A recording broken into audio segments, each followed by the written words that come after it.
Between the time when the oceans drank Atlantis and the rise of the sons of Arius, there was an age undreamed of. And unto this, Conan, destined to bear the jeweled crown of Aquilonia upon a troubled brow. It is I, his chronicler, who alone can tell thee of his saga. Let me tell you of the days of high adventure.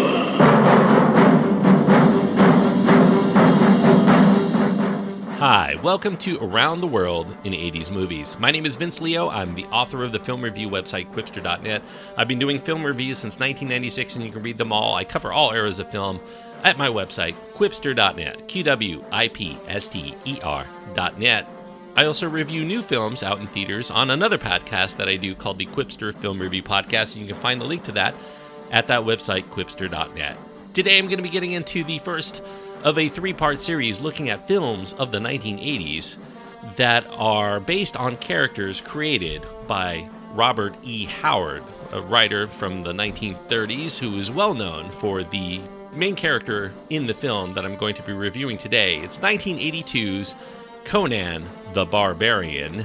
Conan the Barbarian is an R-rated film. It does have strong violence, sex, nudity, and gore. The runtime is 2 hours and 9 minutes. Arnold Schwarzenegger, he would become a star by making this film. James Earl Jones, Sandahl Bergman, Gerry Lopez, Ben Davidson, Mako, and Max Von Sydow are also in the film. The director is John Milius, who also writes the screenplay, although the screenplay is also credited to none other than Oliver Stone.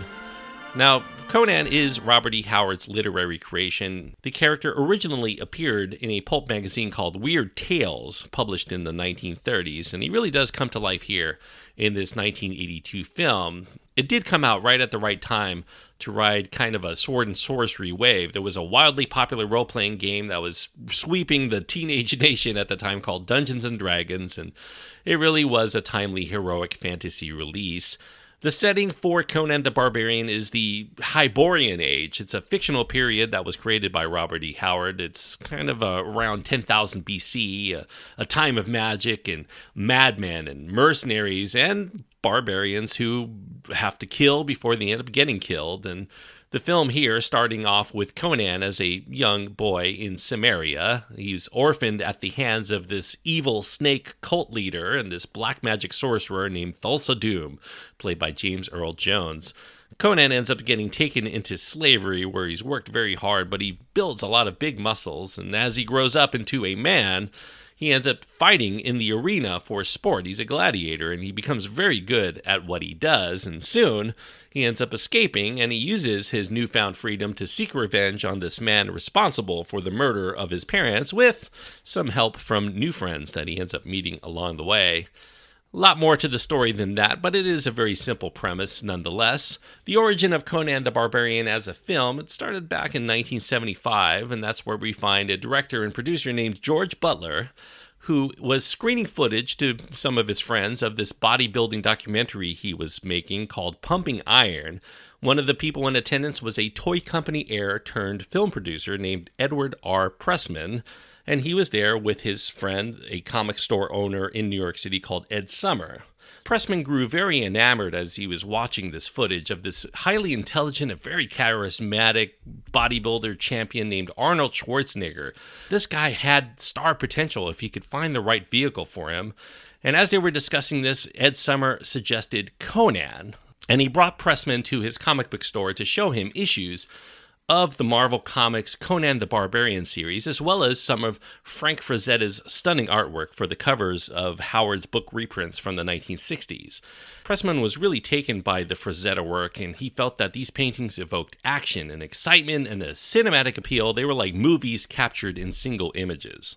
So Pressman set about trying to acquire the Conan property, and that proved to be challenging because the rights holders were fragmented among multiple parties over many decades. And in the meantime, Pressman called in Ed Summer to write a script for him. He wanted to make a low-budget version of Conan for about $2.5 million at that time, which is what he could afford. And Sommer wrote his first story treatment with the writer for Marvel Comics Conan the Barbarian, Roy Thomas, who was pretty much as big an expert as there was at that time, but they couldn't quite legally adapt Robert E. Howard's stories into their film because they didn't have the rights yet. It took 2 years of legal hurdles.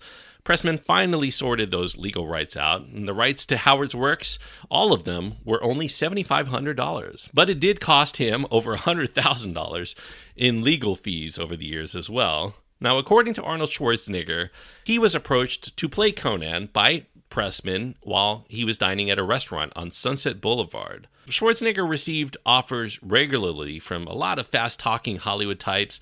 They wanted him to be their next Hercules or appear in some schlocky movie as some sort of He-Man. So Schwarzenegger didn't have a lot of time for that. In fact, he had never even heard of Conan, or even Pressman for that matter. But he was struck by the producer's demeanor. He seemed very low-key and very nervous in his pitch, and he had a great thoughtfulness to him that Schwarzenegger took his intent as being earnest. So after listening to him, he ended up thinking about it and then signed a contract for a $250,000 retainer toward a $3.5 million 5-picture deal on condition that he would not star in any other fantasy genre films during that run.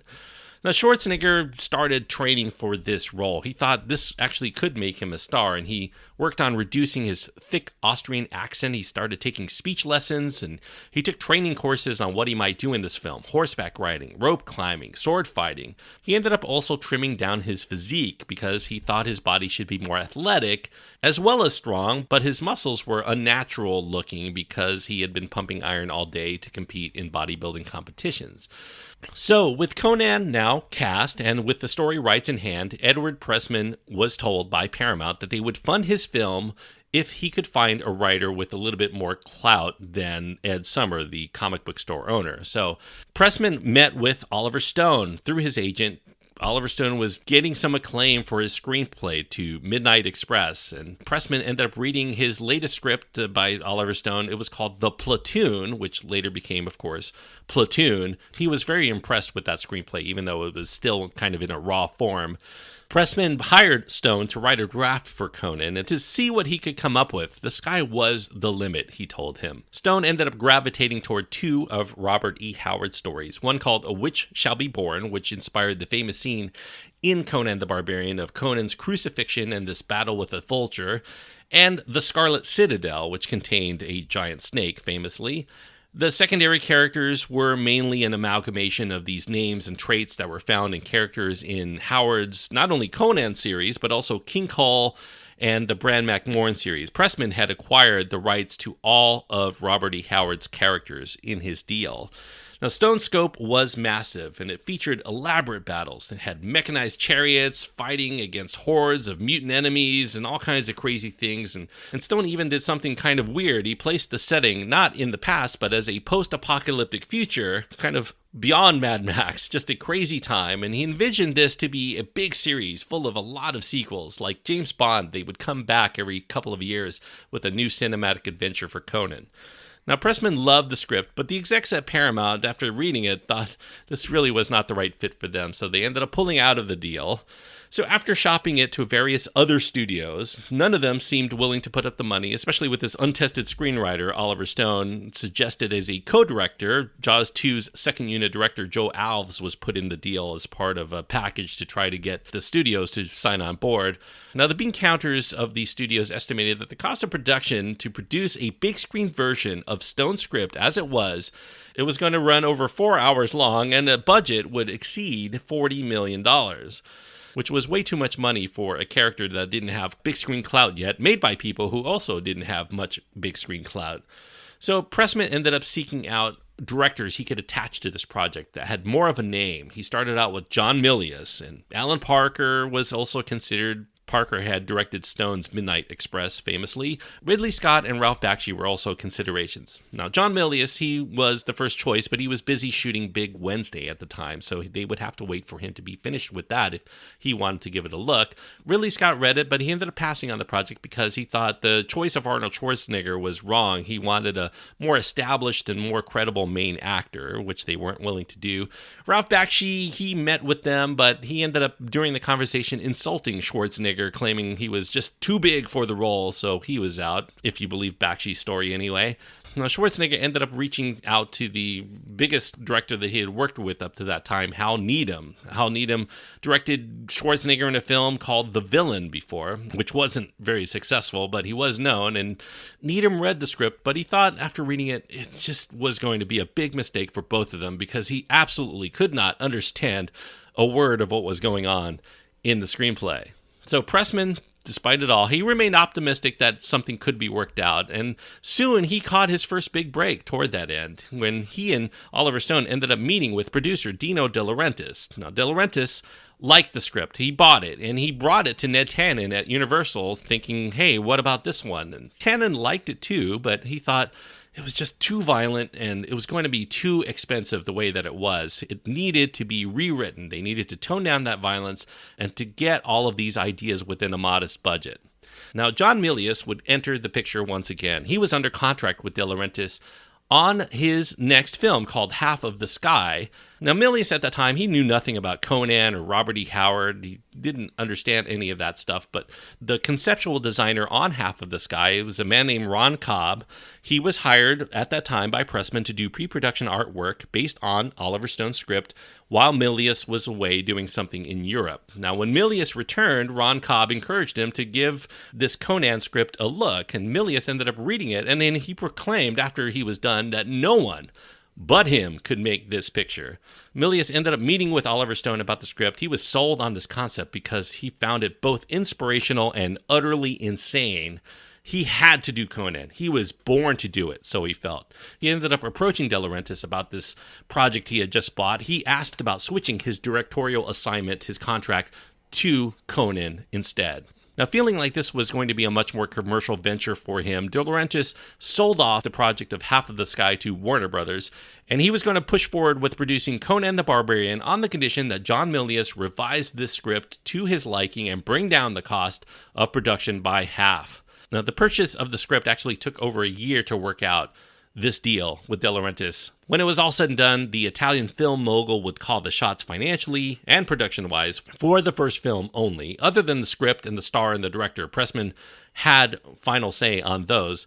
Pressman, on his end, would waive a share of the profits to try to retain the rights for the sequels and the tie-in merchandising for his toy company. Now, Pressman would later trade those sequel rights away to De Laurentiis for the sum of $4.5 million and 10% of the gross for any sequels, and he threw in director Roger Donaldson to helm The Bounty, which was a film that De Laurentiis needed a director for but didn't have.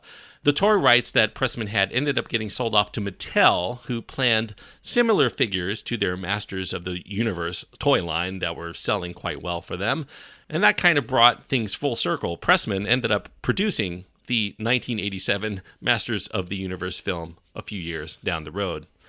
Now, the De Laurentiis deal had a little bit of turbulence when it started out. Arnold Schwarzenegger had once been considered to be the star in De Laurentiis' Flash Gordon, but in the first meeting between Arnold Schwarzenegger and De Laurentiis, they got off on the wrong foot when Arnold made a comment to him asking him why such a little man needed such a big desk. A shouting match ended up ensuing, and De Laurentiis fumed at Arnold Schwarzenegger that his accent was horrendous and he was not worthy of the Flash Gordon role. De Laurentiis despised Schwarzenegger's rude and pushy and disrespectful attitude, and he wanted to replace him from Conan right off the bat. But Milius assured him that they were not going to find anyone else more suitable physically to play the Conan role, accent or not. If they didn't have Schwarzenegger, they were going to have to build their own version of him somehow. So Arnold remained. So it took 9 months for John Milius to read all of Howard's stories, and then to complete his first revision of the Stone script. Milius also heavily researched ancient pagan cults and their practices during this time, specifically snake and assassination cults like the Hashishim in Persia and Syria, and the Thuggis in India. John Milius was naturally fascinated by the history of war and military strategy, so he wanted really authentic weaponry of bygone eras to be put into this film. Ancient battle tactics, all of this would provide depth to this fictional era in Conan the Barbarian. So Milius continued to revise his script. In each revision drifted further away from Oliver Stone's original screenplay. But because elements of Stone's plot framework remained through those revisions, Stone still received a co-writer credit, even though Milius made every other aspect to this movie his own. Now, Stone's massive battle sequences, those were all reduced by Milius to masculinized personal conflicts, and Milius really mixed in a lot of Western genre tropes, and he reduced a lot of the supernatural elements and the sorcery to just a couple of key scenes. He injected a lot of new ideas like Conan's childhood and his revenge motivation and the Wheel of Pain and the snake cults, and he added ideas from other Howard stories like the Tower of the Elephant, which inspired the scene where Conan and his friends scale the Tower of Set. And he also included elements of a Conan story not written by Robert E. Howard. L. Sprague de Camp and Lynn Carter's The Thing in the Crypt inspired the scene in which Conan takes a sword from this Atlantean king's corpse. Now, Milius used the concept of ancient pagan practices to try to comment on the more modern-day cults, once by Jim Jones and Charles Manson famously. They were full of followers, so brainwashed by their cult leader that they would kill themselves at his whim. And this fits in with the central conflict of the movie between the freedom of living by a personal code that's embodied in Conan versus living under someone else's rules embodied by these religious cults and Thulsa Doom. Milius emphasized emotions and action over exposition and dialogue, and to believe in these actions, especially with its heavy emphasis on mysticism, you have to feel the film's surreal nature. You have to know that anything might happen, even the supernatural, within the construct of this mysterious and mythical realm that Milius was trying to deliver. Now, Milius ended up experiencing his own challenges with De Laurentiis. It wasn't just Arnold. De Laurentiis ended up trying to fire Milius and take over the picture a couple of times, and Milius still persisted. Reportedly, at least according to Arnold Schwarzenegger, Milius bought a lead Mussolini figurine that he would bring to meetings and show it to De Laurentiis to remind him of how fascist he sounded. Now, for casting, Milius envisioned Sean Connery as Thulsa Doom, and Lou Ferrigno as Doom's main henchman, and Raquel Welch he wanted to be Conan's warrior companion Valeria. The scheduling and budgeting issues wouldn't allow for these particular actors at that time, so James Earl Jones was kind of a last-minute sign-on to play Thulsa Doom. He put in contacts to have lighter eyes, and they gave him straight hair to try to represent the last of a dying race of people that are unknown to us today. These people could transform into snakes, and he was the last of them. Sandahl Bergman was hired by Milius after he screened All That Jazz. He thought she would make the perfect Valeria because he envisioned Valeria as a Valkyrie, which fit in with trying to make a Viking film here. And Milius ended up also casting Gerry Lopez, who was a surfer that acted in Big Wednesday for him. He played Subutai, which was not a character created by Robert E. Howard. He actually was kind of the sidekick to Genghis Khan in history. Lopez's voice ended up getting overdubbed in the end. He had inconsistency in his accent, so a Japanese actor named Sab Shimomo provided the voice for him. And after the originally cast Sterling Hayden fell ill, De Laurentiis brought in Max von Sydow, the antagonist of Flash Gordon, to play the King Osric role. Now, Milius's research and his revisions pushed the release date well into the summer of 1981. And that's when another major problem arose. After 3 or 4 months of doing some pre-production work in Yugoslavia, the country began to undergo political upheaval in the wake of Marshal Tito's death in May of 1980. So they ended up looking for a few other countries that they might be able to shoot in, and they ended up choosing Spain. That's where Milius had shot The Wind and the Lion, so he was very familiar with it. But the relocation would require new scouting and other work, and the release date ended up pushed forward 6 more months to December of 1981. Now, the shoot in Spain was grueling. The mountains near Segovia, the actors and crew endured temperatures well below zero. Oppressive humidity marked their time in Almeria, inundated by mosquitoes in the air and gnats that were invading their wardrobe. Injuries were commonplace. The actors found themselves trampled by animals and gashed during their sword fights and occasionally tearing a ligament. The dirt in Spain was all-encompassing, and that triggered Milius's chronic asthma.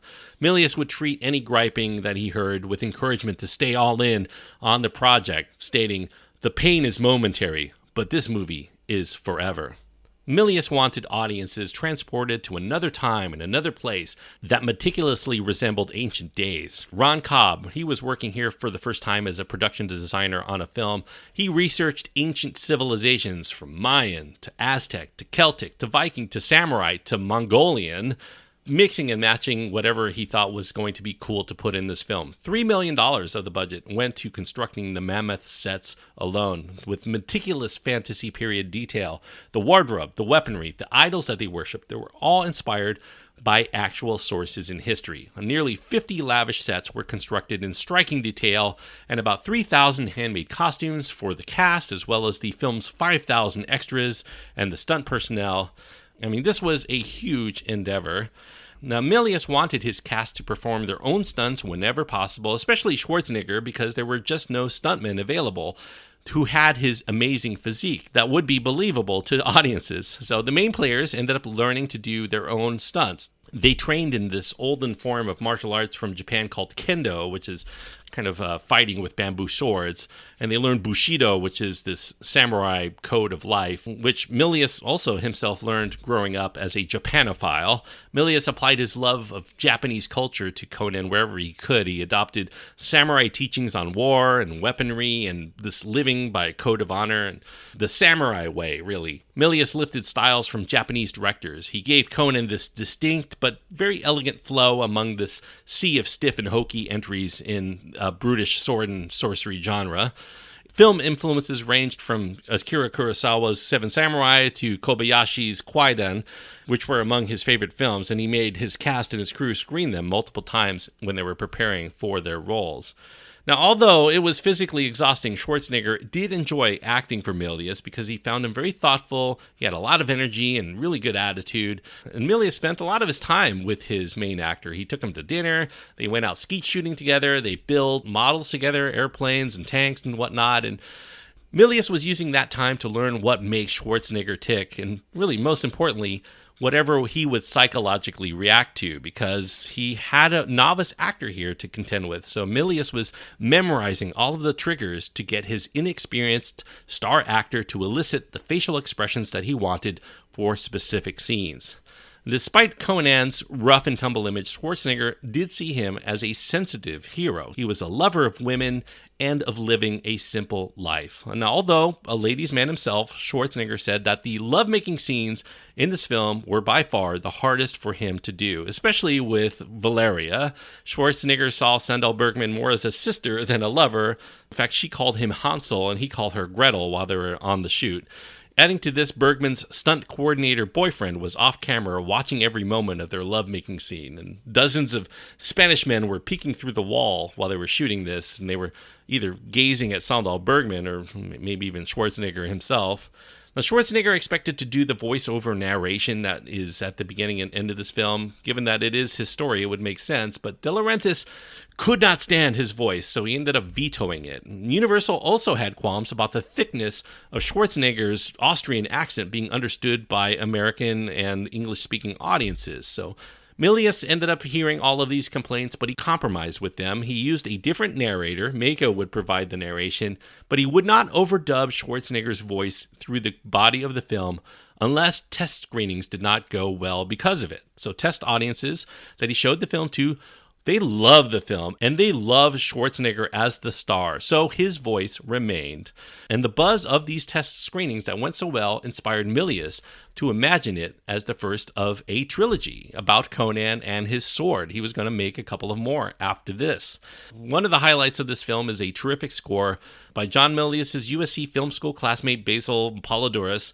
He also scored Big Wednesday, and that score really generates ample excitement, and it really plays nicely with the visual effects that are done very well for this film. De Laurentiis, He wanted a more pop-oriented score, but Milius said he wanted something that evoked classic themes, and Polydorus definitely was the right person for that role.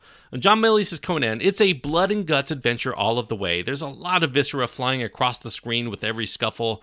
His first intended cut was 140 minutes long. That was deemed too long and too graphically violent by Universal, so they ended up ordering re-edits. A lot of scenes were removed during that part. A graphic scene of Conan's mother's beheading, where they show her head rolling on the ground, gushing blood, and there's a sequence involving Conan cutting a pickpocket's arm off that was removed, and King Osric's bloody death was also removed for the American release anyway, and the re-editing did delay the release date until spring of 1982.